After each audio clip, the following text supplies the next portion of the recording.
time when fear wasn't symbolic, it was literal, and it had a name. The ancient Sumerians didn't try to categorize these spirits. They documented them because they were living with them. These were forces that could infect your body, unravel your mind, or slowly kill without a trace.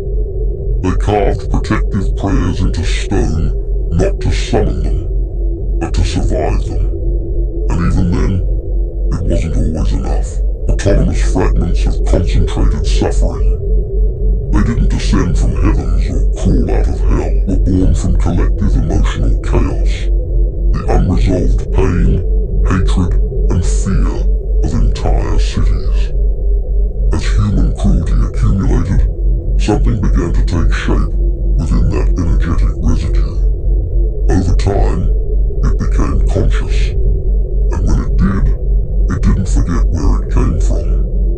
Some traditions say these spirits were shaped within egregores, thought forms fed by extreme acts, war, murder, enslavement, starvation, ritual abuse.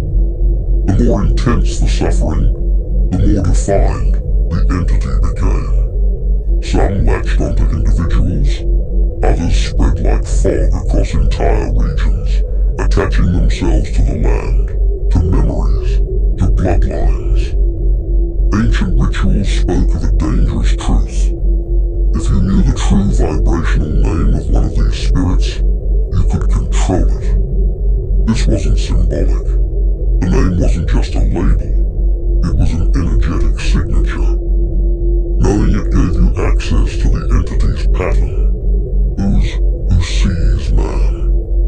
And that's exactly what they did. Not with chains, but with influence. They didn't strike from the outside. They entered silently, attached themselves to thoughts, to behavior, to instinct.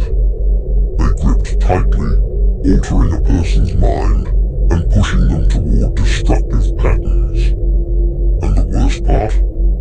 Most victims never realized it was happening. They were known to cause violent outbursts, madness, illness, that would cause fear.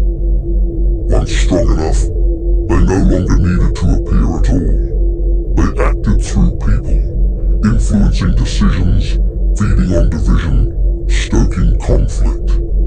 The more hatred and fear they produced, the more they fed. These entities don't thrive on peace.